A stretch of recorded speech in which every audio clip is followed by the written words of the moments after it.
Welcome to Fwamp Fwamp Sports. My name is Richard Harris, and let's talk sports.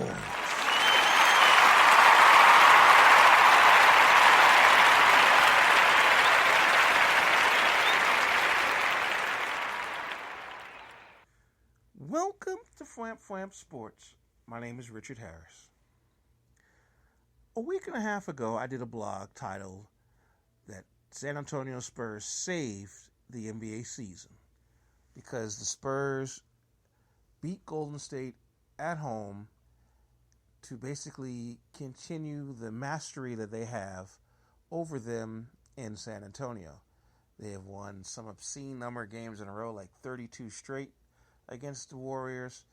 And essentially, I did a blog talking about how the importance of that game was for the rest of the season, for if the Spurs had gotten blown out by 30 points, as Cleveland had gotten blown out by a bunch, and the other teams had lost to this team by a lot of points, that the NBA playoffs would have been a waste.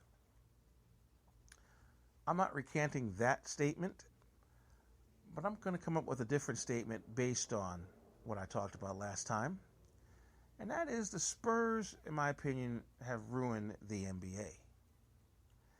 Now you say, what? You just said they saved it. Now you're saying they ruined it.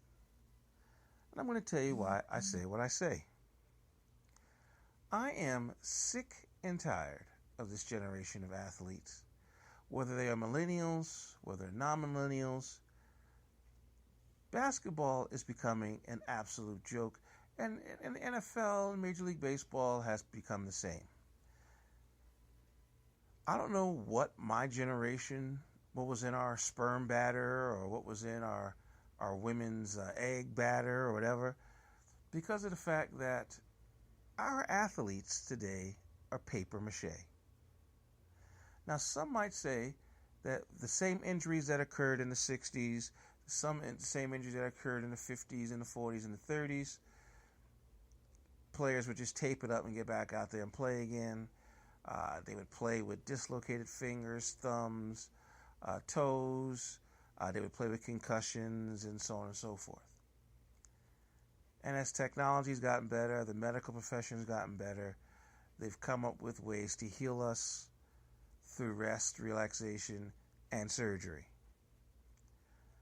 I give my ex-wife a lot of grief because every pain that she feels, every pain that my daughter feels, she feels that they need to always go to the doctor for things, or the hospital for this, or this for that, when simply sometimes all they need is simple TLC or just rest.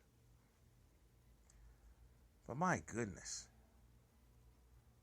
it is mind-boggling to watch the NBA, NFL, Major League Baseball at times.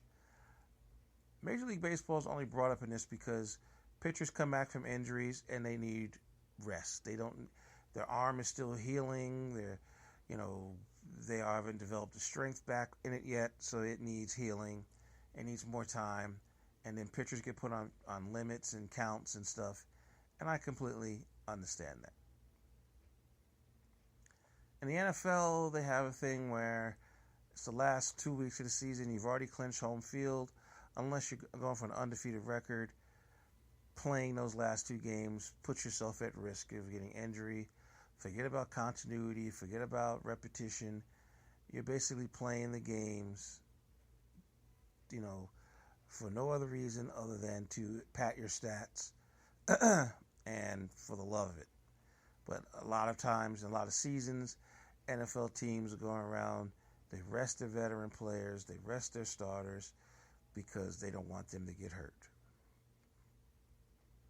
Football, I can somewhat understand it because it's a physical sport. You can get hurt. You can be hit really hard. Concussions happen in the blink of an eye. Injuries happen because of bad turf. Last year, there were a couple players who got hurt after they caught passes and the momentum took them off the field and they got hurt on the track or hurt on the fake tarp on the outside lanes of the stadium. So I understand somewhat in football the notion of resting a player because they could be hit and be done. The simple fact that the Clippers tonight are resting players in a game against Oklahoma City that may not mean anything because Oklahoma City's probably going to get the 3 seed and the Clippers are going to be the 4 seed. It just blows my mind. Golden State has rested its players, I believe, only once this season, and they're 68-7. I saw recently where Kevin Durant rested. And of course, the Spurs are the people who started this nonsense, and they rest their players too. But here's the funny part about when the Spurs rest their players. Their backup players win games too. In fact, the only game the Spurs lost recently when they rested their players was the game against Oklahoma City when they got blown out. But other than that, they've beaten playoff teams with their backups, and it blows my mind. But what in the world are you resting players for? Michael Jordan played all the time. Did he play 82 games in a season? I think he played a lot of times. He played 80 games in a season at least. And not because he didn't want to play. Maybe he had an injury or something that kept him out for a few games. But I don't ever recall the Bulls. I don't ever recall the Lakers. I don't ever recall the Celtics. All the great teams, the Rockets, resting players for the sake of resting players. Fans spend a ton of money to come watch their heroes, to watch their teams play. Today, I was doing a search with some guests here at the hostel that I run, and they're going to see the LA Kings tonight play against the Calgary Flames. They are paying $57 a ticket, and they're not even good seats. They're like in the upper mezzanine. Now, granted, these ladies, they just wanted to do something, an LA thing, which is fine. But can you imagine if they went to the game tonight and they said, Toffoli's not playing for the Kings, Jonathan Quick is out, they're going to rest Kopitar, they're going to rest all these top line players because the Kings, they're in a playoff rush and they've already clinched, even though they haven't. But, they're just going to rest players. And they paid $57. And not only that, they paid $57 plus $18 ticket fee per ticket. So it was $94, something to that effect, or $84 or $74 per ticket.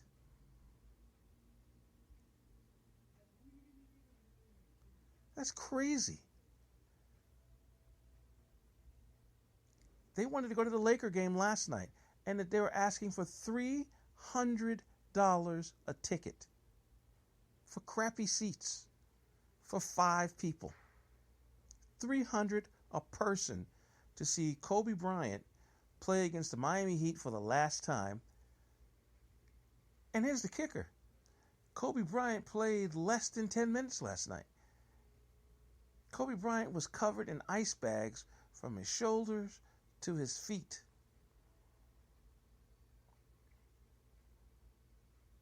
The NBA needs to find teams that rest their players for absolutely no reason whatsoever. If they're on the injury list and they're injured and they can't play, they can't play. If they're sick, if they can walk, they can play. Now, if they're sick and they're puking, then they can't play. Or if they got headaches, or if they've got sinus issues, if they have a legitimate cold, flu, sickness, whatever, they can't play. But I'll be damned if I'm going to spend $300 to go watch Kobe Bryant play and show up to see him play, and tonight Kobe's not playing. Rest. I mean, granted, it's a special situation. He's retiring, so on and so forth. But the Spurs have created such a bad precedent with the NBA right now. It's ridiculous. I saw recently where a team, Sacramento Kings, rested Rajon Rondo and DeMarcus Cousins. They're 20 games under 500. What the hell are they resting for? It is an absolute travesty that these people and these teams are doing this. And I think the Spurs should reimburse people their money. They showed the Spurs audience last night. There's more people in my room right now, which is just me.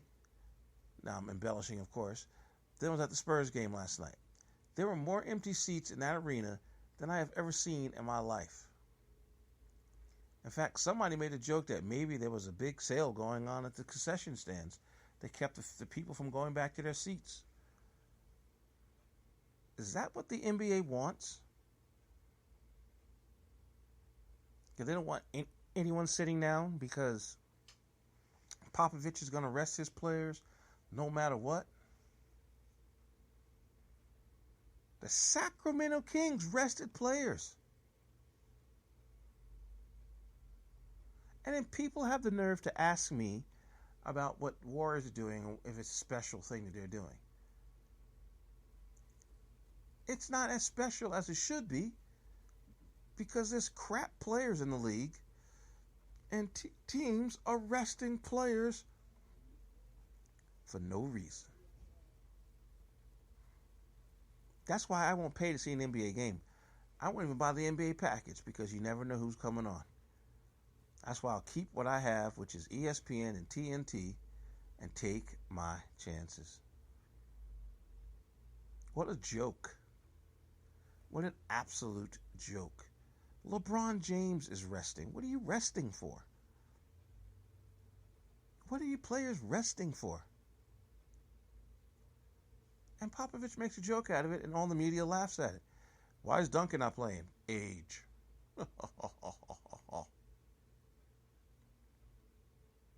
And if people say, well, maybe he's on to something, maybe that's why Duncan is so effective in the postseason.